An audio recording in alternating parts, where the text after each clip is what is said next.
Hello everyone. आज की video में हम समझने जा रहे हैं of the job training methods. तो चलिए शुरुआत करते हैं आज की वीडियो की। ट्रेनिंग के मेथड्स को कई तरीकों से कैटेगराइज किया जाता है, जिनमें आते हैं on the job training methods, vestibule training, training through demonstration method, apprenticeship method end of the job training methods. पहले 4 मेथड्स जो हैं ये हम ऑलरेडी डिस्कस कर चुके हैं, जिसका लिंक नीचे डिस्क्रिप्शन बॉक्स में है। Off-the-job training refers to training method where the employees are provided training away from their workplace. Off-the-job training एक ऐसा ट्रेनिंग मेथड है जहां पर एम्प्लॉयज को ट्रेनिंग जो प्रोवाइड की जाती है वो वर्क प्लेस पे नहीं प्रोवाइड की जाती है, बल्कि वर्क प्लेस से दूर प्रोवाइड की जाती है। On the job training method में क्या था? On the job training method में जो ट्रेनिंग प्रोवाइड की जाती थी वो वर्क प्लेस पर प्रोवाइड की जाती थी, जहां पर एक एम्प्लॉय जॉब करता है। लेकिन of the job training method में जो ट्रेनिंग प्रोवाइड की जाती है वो वर्क प्लेस पे नहीं प्रोवाइड की जाती, बल्कि वर्क प्लेस से दूर प्रोवाइड की जाती है। It can be provided near the workplace or somewhere further away such as resort or a training centre. इस प्रकार की ट्रेनिंग जो है वो किसी ऐसी जगह पे प्रोवाइड की जाती है जो वर्क प्लेस के पास हो, चाहे वो कोई रिजॉर्ट हो या कोई ट्रेनिंग सेंटर हो। तो ऐसे ट्रेनिंग मेथड्स को कहते हैं of the job training methods. Training can be related to their job or latest advancement in the field. Training का रिलेशन एक पर्सन के जॉब से भी हो सकता है या जो उसके फील्ड में लेटेस्ट एडवांसमेंट्स हो रही हैं उससे रिलेटेड भी हो सकता है। It helps the employees perform their job more efficiently. ये हेल्प करता है एम्प्लॉयज की, इस तरह की जो ट्रेनिंग है वो हेल्प करती है एम्प्लॉयज की कि वो अपनी जॉब को ज़्यादा से ज़्यादा एफिशिएंटली परफॉर्म कर पाएं। तो ऑफ द जॉब ट्रेनिंग एक ऐसा ट्रेनिंग मेथड होता है जहां पर एम्प्लॉयज को वर्क प्लेस के अलावा किसी और जगह पर ट्रेनिंग दी जाती है। ये जगह कोई ट्रेनिंग सेंटर हो सकता है, कोई रिजॉर्ट हो सकता है या कोई भी और जगह जो उनकी वर्क प्लेस के या तो पास हो या थोड़ा बहुत दूर हो। ऑफ द जॉब ट्रेनिंग को कैटेगराइज किया जाता है बहुत सारे मेथड्स में, जिसमें आते हैं lecture method, audio visual method, simulation method, case study method, role play method, T group training method, e-learning method, conference method, and group discussion. So let's discuss these training methods in detail. The first off-the-job training method is lecture method or classroom method. Lecture method takes place in a classroom-like environment.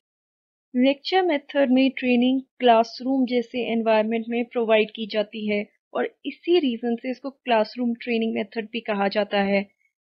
Trainer provides instruction in a lecture format. Trainer instructions को lecture format में provide करता है, जैसे classroom में teacher अपने students को teach करते हैं। Trainees learn crucial skills needed for their jobs, learn about their job responsibilities, knowledge about administrative aspects, instructions of particular topic, and have the opportunity to get their questions answered by the experts. Trainees क्या क्या सीखते हैं इस method के through? वो अपनी job के बारे में सीखते हैं, उनकी जॉब में उन्हें क्या रिस्पॉन्सिबिलिटीज मिलेंगी, वो एडमिनिस्ट्रेटिव एस्पेक्ट के बारे में सीखते हैं जॉब के, वो किसी पर्टिकुलर टॉपिक के बारे में भी सीख सकते हैं, और अगर उनका कोई डाउट है तो वो भी एक्सपर्ट्स द्वारा आंसर किया जाता है। तो ये मेथड बिल्कुल एक क्लासरूम टीचिंग की तरह है, जहाँ पर टीचर अपने स्टूडेंट्स को पढ़ाते हैं। इसी प्रकार जो ट्रेनर हैं वो ट्रेनीज को इंस्ट्रक्शन देते हैं। इस मेथड का एडवांटेज ये है that it can be used for large groups. ये लार्ज ग्रुप्स के लिए यूज किया जा सकता है and cost per training is low. इस तरह के ट्रेनिंग मेथड की कॉस्ट भी बहुत कम पड़ती है, सिंस ये लार्ज ग्रुप के लिए यूज किया जा सकता है। Disadvantage is that there is low interest of employees since it is not learning by practice but theory and may lead to boredom of employees. Lecture method का disadvantage ये है कि इसमें कई बार एम्प्लॉयज का इंटरेस्ट लो रहता है, क्योंकि इसमें आपको प्रैक्टिकल लर्निंग नहीं मिल पा रही है, इसमें थ्योरेटिकल नॉलेज दी जा रही है। तो थ्योरेटिकल नॉलेज कई बार ना एम्प्लॉयज के लिए बोरिंग हो जाती है। नेक्स्ट आता है audio visual method. in which the training is provided by way of using films, television, video and presentation. Audio visual method तो आप समझ ही गए होंगे कि इसका मतलब क्या होता है, जब ट्रेनिंग को कैसे प्रोवाइड किया जाता है in the form of audio and visuals. जब ट्रेनिंग को फिल्म्स के थ्रू, टेलीविजन के थ्रू, वीडियो की फॉर्म में या किसी प्रेजेंटेशन की फॉर्म में प्रोवाइड किया जाता है, इसको हम audio visual method of training बोलते हैं। जैसे मैं अभी खुद एक पीपीटी के थ्रू आपको लेक्चर प्रोवाइड कर रही हूँ, ये भी ऑडियो विजुअल मेथड का एग्जाम्पल है। It is used in educational institutions.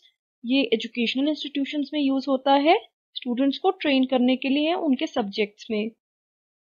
The customer care center employees are also given training to this method. Customer care centre employees जो होते हैं उनको भी ट्रेनिंग इस मेथड के थ्रू दी जाती है, जिसमें उनको सिखाया जाता है, उनको ट्रेनिंग दी जाती है कि उन्हें कस्टमर से कैसे बात करनी है और कैसे उन कस्टमर से बिहेव करना है। इस तरीके के मेथड का एडवांटेज है कि that it helps to understand easily and remember forever. जब आप ऑडियो विजुअल के थ्रू किसी चीज को देखते हैं तो आप हमेशा उसको याद रखते हैं। तो इस मेथड का एडवांटेज यही है कि इससे आप इंस्ट्रक्शंस को इजीली अंडरस्टैंड कर सकते हैं और हमेशा के लिए याद रख सकते हैं। और डिसएडवांटेज ये है कि one way communication and no feedback mechanism. Audio visual training method का एक डिसएडवांटेज ये है कि इसमें वन वे कम्युनिकेशन होता है। ट्रेनर जो है वो ट्रेनीज को सिर्फ इंस्ट्रक्शन प्रोवाइड कर रहा है, ट्रेनीज उस ट्रेनर से कम्युनिकेट नहीं कर पा रहे हैं, इस वजह से वो कोई फीडबैक भी नहीं प्रोवाइड कर पाते। तो ऐसे केसेस में जहां ऑडियो विजुअल मेथड में वन वे कम्युनिकेशन हो और कोई फीडबैक की प्रक्रिया ना हो, ये मेथड एक डिसएडवांटेज बन जाता है। The third of the job training method is simulation training method. Simulation training method एक बहुत ही इंटरेस्टिंग ट्रेनिंग मेथड है and it is also one of the most popular of the job training methods. A simulation is a model that mimics the operation of a system. Simulation कहते हैं एक ऐसे model को जो कि original की copy हो। सिमुलेशन एक ऐसा मॉडल है जो बिल्कुल ओरिजिनल की तरह दिखता है। So in this method, the trainee is trained through equipment or a machine that resembles what they will use in the field or on the job. Trainee को ट्रेनिंग कैसे प्रोवाइड की जाती है इस मेथड में? थ्रू अ इक्विपमेंट और अ machine, एक ऐसे इक्विपमेंट के थ्रू या मशीन के थ्रू जो बिल्कुल ओरिजिनल मशीन की तरह दिखता है, जो कि उन्हें अपने कार्य में यूज करना होता है। द इक्विपमेंट और machines are specifically designed for training a trainees to make them ready to handle them in real field और जॉब। उन इक्विपमेंट्स को जिसमें ट्रेनिंग दी जाती है उनको इस प्रकार से डिजाइन किया जाता है कि ट्रेनीज उस पर ट्रेन कर सकें और रियल जॉब में उन इक्विपमेंट्स का यूज करना सीख सके। Mostly used where expensive machinery or equipment are used for performing job or to handle that job.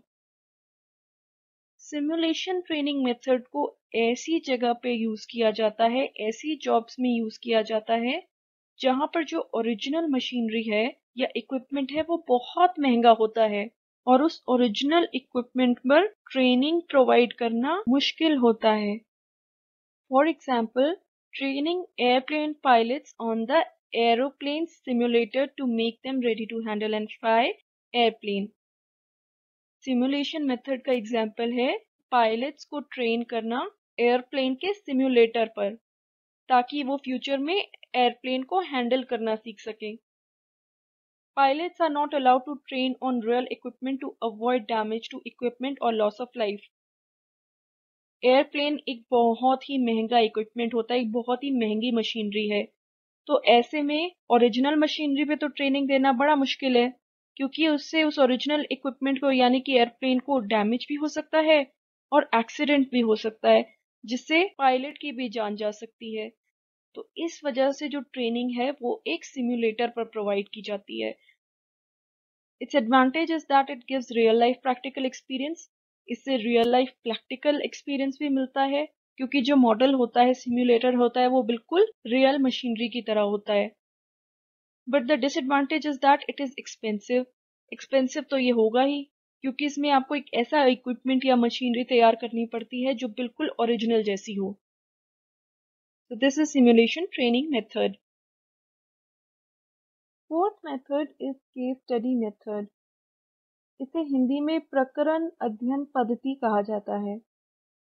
Trainees receive a written description of a situation or problem in the form of case study that may pertain to their field.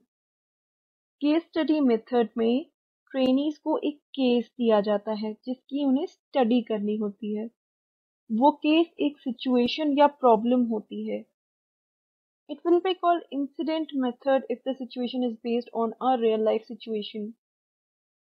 अगर एक real life incident trainer द्वारा trainees को दिया जाता है solve करने के लिए, तो केस स्टडी मेथड को हम इंसिडेंट मेथड बोलते हैं या घटना पद्धति बोलते हैं। Trainees are instructed to analyse the situation and provide their conclusions or solution in a written format. जो प्रॉब्लम दी गई है ट्रेनीज को या सिचुएशन जो दी गई है ट्रेनीज को, उनको रिसर्च करके इन डेप्थ स्टडी करके एक कंक्लूजन प्रोवाइड करना है, एक सॉल्यूशन प्रोवाइड करना है। And the case is later discussed by the instructor with all the pros and cons of each option. जब केस स्टडी आप प्रेजेंट कर देते हैं अपने इंस्ट्रक्टर को या ट्रेनर को, तब इंस्ट्रक्टर उस केस को डिस्कस करता है ट्रेनीज के साथ और वो बताते हैं कि हर ऑप्शन के प्रोज एंड कॉन्स क्या क्या थे। जो ट्रेनीज ने अपनी तरफ से सॉल्यूशंस दिए प्रॉब्लम के, उन सॉल्यूशंस के क्या क्या स्ट्रॉन्ग पॉइंट्स थे और क्या क्या वीक पॉइंट्स थे, ये सब इंस्ट्रक्टर डिस्कस करते हैं ट्रेनी के साथ। तो इस सिस्टम की मेरिट ये है कि it makes the trainee apply their knowledge. Case study method से ट्रेनी को मौका मिलता है अपनी नॉलेज को अप्लाई करने का एक प्रॉब्लम को सॉल्व करने के लिए। And demerit is that time consuming in comparison to other methods. ये थोड़ा टाइम कंज्यूमिंग होता है क्योंकि इसमें आपको इन डेप्थ स्टडी करनी पड़ती है एक प्रॉब्लम की, अगर आपको उसका सोल्यूशन फाइंड आउट करना है तो। The fifth of the job training method is the role play method. Role play method को हम हिंदी में भूमिका अभिनय बोलते हैं। Trainees are explained the situation and assigned roles. Role play method में ट्रेनीज को एक रोल दिया जाता है प्ले करने के लिए और साथ ही साथ सिचुएशन भी एक्सप्लेन कर दी जाती है कि उन्हें किस सिचुएशन में एक्ट करना है। They have to act out the roles assigned to them without any rehearsal. उनको ये रोल करके दिखाना है बिना किसी रिहर्सल के, उन्हें रिहर्सल का मौका नहीं मिलता है। There are no pre prepared dialogues, कोई भी प्री प्रिपेयर्ड पहले से प्रिपेयर्ड डायलॉग्स नहीं होते हैं, सब ऑन द स्पॉट होता है। Thus they have to assume role and play the role without any preparation. बिना किसी preparation के उन्हें वो role play करना होता है। For example, the role of a customer and salesman. एक ट्रेनी को कस्टमर का रोल दे दिया जाता है, दूसरे को सेल्समैन का रोल दे दिया जाता है और दोनों ट्रेनीज को अपने अपने रोल अच्छे से एक्ट करने हैं। ट्रेनर द्वारा उनको एक सिचुएशन भी एक्सप्लेन कर दी जाती है कि फॉर एग्जाम्पल कस्टमर गुस्से में है और सेल्समैन को उसको शांत कराना है, तो ये सिचुएशन है, तो सेल्समैन कैसे उस कस्टमर को हैंडल करेगा। The moderator after observing the role played gives his views to the role players. कि ट्रेनर जो है या मॉडरेटर जो है वो दोनों ट्रेनीज को ऑब्जर्व करने के बाद अपने व्यूज देगा कि उन दोनों ट्रेनीज ने अपना रोल कैसे प्ले किया है। इस मेथड का मेरिट है it prepares the trainees for real life. ये ट्रेनीज को प्रिपेयर कर देता है रियल लाइफ सिचुएशन के लिए। फ्यूचर में चल के जब वो ट्रेनी सेल्समैन बनेगा तो उसे एक एक्सपीरियंस रहेगा कि हाँ पास्ट में भी उन्होंने एक कस्टमर से इस प्रकार से डील किया था इस सिचुएशन में। तो it prepares the trainee for real life. Demerit is that may not be taken seriously as some employees might not be in a mood to actually replicate a situation. Role play के demerit वहां आ जाती है कि अगर employees इस method को seriously नहीं लेते हैं, वो चाहते ही नहीं है, वो इस मूड में ही नहीं होते कि वो एक रियल लाइफ सिचुएशन को एक्ट करके दिखाएं। So this is the disadvantage. Next is T group training. T group training भी बहुत एक यूनिक ट्रेनिंग मेथड है। It is also known as sensitivity training. इसको सेंसिटिविटी ट्रेनिंग भी बोला जाता है and it takes place under laboratory conditions. इस तरह की ट्रेनिंग लेबोरेटरी जैसी एक जगह पर दी जाती है. Participants work together in small group of 8 to 14 people with the purpose of studying their own behavior as it occurs when they interact within a small group. T group training method में participants जो होते हैं वो एक group में कार्य करते हैं. 8 to 14 लोगों के ग्रुप में वो एक साथ वर्क करते हैं और इस ट्रेनिंग मेथड का पर्पस क्या होता है? Studying their own behaviour. एक पर्सन, एक व्यक्ति अपने खुद के बिहेवियर को इस मेथड के थ्रू स्टडी करता है. और उसको अपने बिहेवियर का कैसे पता चलता है? जब वो दूसरे लोगों के साथ जो कि उसके ग्रुप में हैं उनके साथ वो इंटरैक्ट करता है. The training provides participants with an opportunity to learn more about themselves through analysis of their own experiences, including feelings, reactions, and behavior. इस प्रकार की ट्रेनिंग पार्टिसिपेंट्स को एक मौका देती है, एक अपॉर्चुनिटी देती है अपने आप के बारे में जानने का कि उनका नेचर कैसा है. इस मेथड के थ्रू वो अपने बिहेवियर का एनालिसिस करते हैं, अपने आप का एनालिसिस कर सकते हैं और ये जान सकते हैं कि उनका बिहेवियर कैसा है through analysing their feelings, there reactions and their behaviour. They also get to learn about their impact on others and in particular to learn how to function more effectively. इस मेथड से एक participant को ये भी पता चलता है कि उसका दूसरे पार्टिसिपेंट्स पर क्या प्रभाव रहा है और वो ये भी सीखते हैं कि कैसे ज़्यादा से ज़्यादा इफेक्टिवली फंक्शन किया जा सके एक ऑर्गेनाइजेशन में. Trainer helps the individual participants to understand how others perceive his behavior, how he reacts to others' behavior, and how and when a group acts either in a negative or in a positive way. Trainer का काम होता है individual participant की मदद करना, उसको ये समझाना कि दूसरे उसके बिहेवियर को कैसे देखते हैं और वो दूसरों के बिहेवियर्स के प्रति कैसे रिएक्ट करता है और कब एक ग्रुप पॉजिटिव वे में एक्ट करता है या कब एक ग्रुप नेगेटिव वे में एक्ट करता है. The merit of this training method is that it helps the individual in knowing their behaviour and improvise it. इससे व्यक्ति को मदद मिलती है अपना बिहेवियर जानने में और उसको इम्प्रोवाइज करने में. तो टी ग्रुप ट्रेनिंग मेथड में क्या होता है? कुछ लोग एक ग्रुप फॉर्म करते हैं और आपस में फ्रीली इंटरैक्ट करते हैं. ये एक इनफॉर्मल वे ऑफ ट्रेनिंग होता है और इससे व्यक्ति को खुद को पता चलता है कि उसका बिहेवियर कैसा है. जब वो लोगों से इंटरैक्ट करेगा उसको पता चलेगा कि क्या वो एग्रेसिव है या क्या वो थोड़ा पैसिव मोड का पर्सन है, क्या वो डोमिनेटिंग है या क्या वो इस प्रकार का व्यक्ति है कि उसे कोई डोमिनेट कर सकता है. और उसका नेचर बताने में उसका ट्रेनर भी उसकी हेल्प करते हैं. इस मेथड का डीमेरिट ये है that it requires skilled trainers and dedicated participants, otherwise it is effective. ये पार्टिसिपेंट्स है, गलती से पार्टिसिपेटेड लिखा गया है. तो इस मेथड में स्किल्ड ट्रेनर्स की ज़रूरत होती है जो अच्छे से एक इंडिविजुअल को गाइड कर सकें, उसके नेचर के बारे में, उसके बिहेवियर के बारे में उसे सही इन्फॉर्मेशन दे सकें.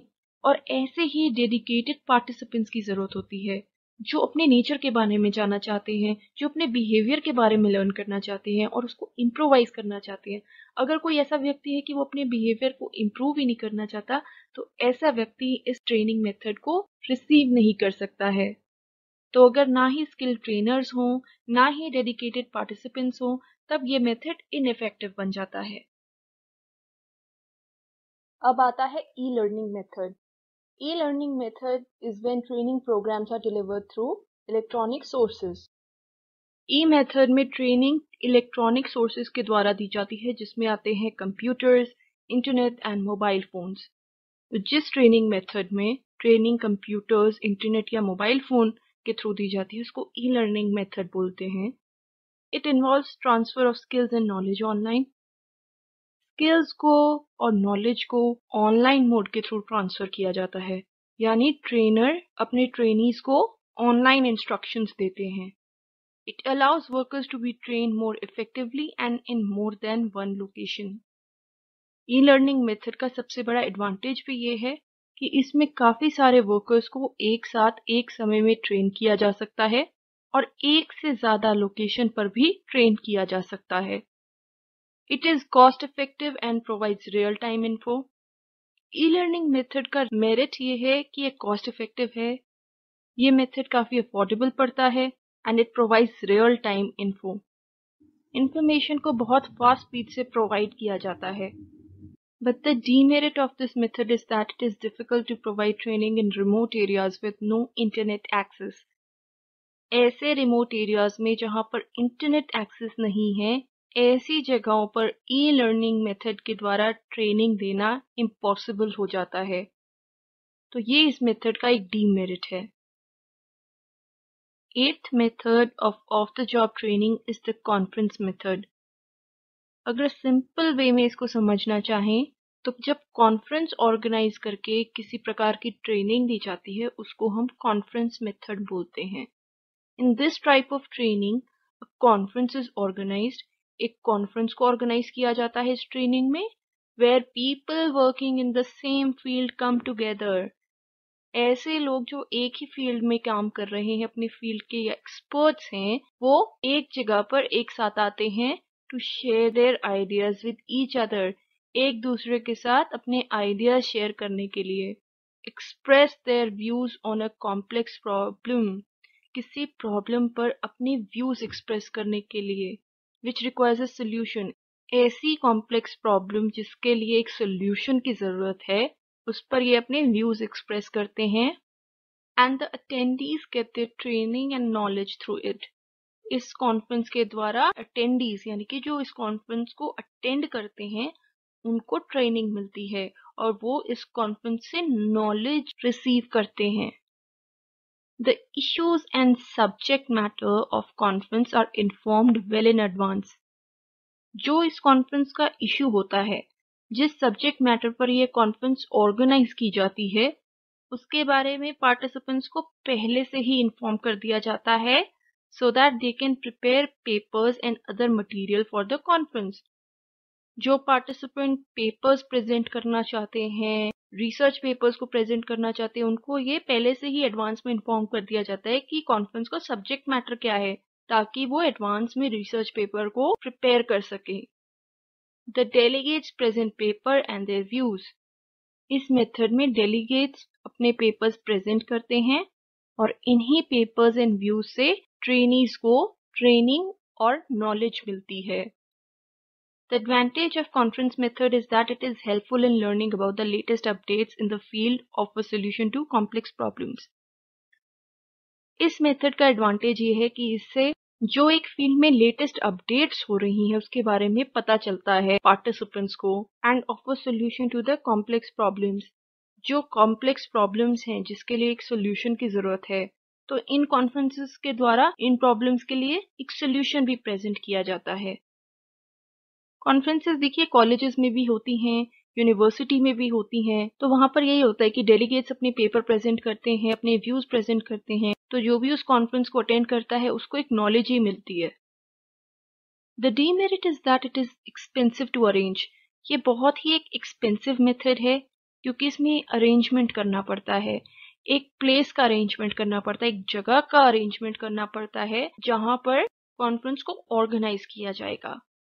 Lots of paperwork is also required. Paper की भी जरूरत होती है। प्रायर कम्युनिकेशन, पहले से बताना पड़ता है सब्जेक्ट के बारे में पार्टिसिपेंट्स को।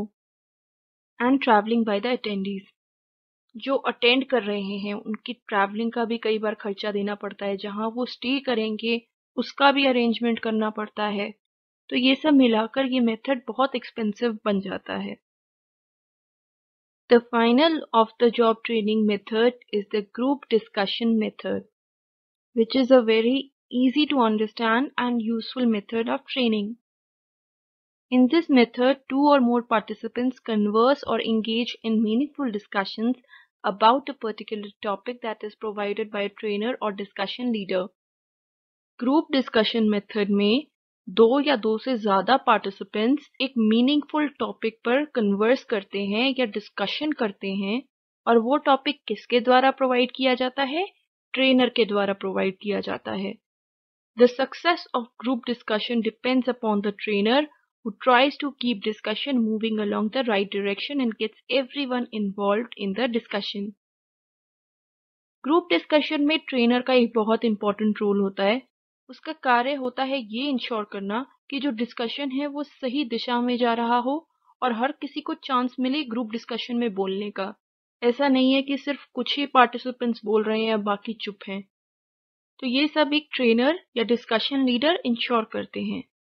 तो ये बहुत ही इजी सा मेथड है जिसमें एक पूरा ग्रुप किसी टॉपिक पर डिस्कस करता है और इसीलिए इसको ग्रुप डिस्कशन मेथड बोला जाता है।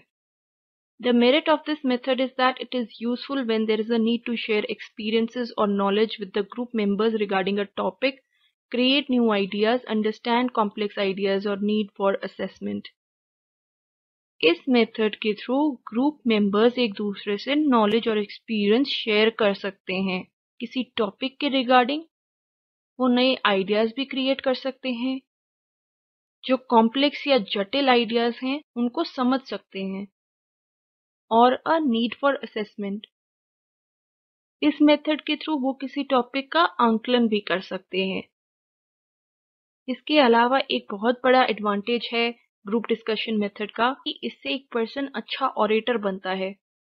वो एक अच्छा और कॉन्फिडेंट स्पीकर बन सकता है क्योंकि ग्रुप डिस्कशन के थ्रू एक पर्सन की हेजिटेशन दूर होती है। डीमेरिट ये है कि not everyone will get a chance to express their views. कई बार क्या होता है हर किसी को मौका नहीं मिलता है अपने व्यूज एक्सप्रेस करने का, तो वो एक डीमेरिट है। And can also get confusing if the group is large. अगर ग्रुप लार्ज है तो ये मेथड थोड़ा कंफ्यूजिंग हो जाता है। वंस अगेन सबको बोलने का मौका नहीं मिलता, और if the number of topics being discussed is quite high. अगर एक साथ काफी सारे टॉपिक्स को डिस्कस किया जा रहा है तब भी ये मेथड थोड़ा कंफ्यूजिंग हो जाता है। सो this is group discussion method, और ये थे of the job training methods. और इसी के साथ हमारे मेथड्स ऑफ ट्रेनिंग का टॉपिक कंप्लीट होता है। आई होप आपको ये टॉपिक समझ में आया होगा। तो आज की वीडियो में इतना ही। अगर आपको मेरी वीडियो पसंद आई हो तो प्लीज इसे लाइक कीजिएगा, शेयर कीजिएगा और मेरे चैनल को सब्सक्राइब कीजिएगा। Thank you so much. आपका दिन शुभ हो।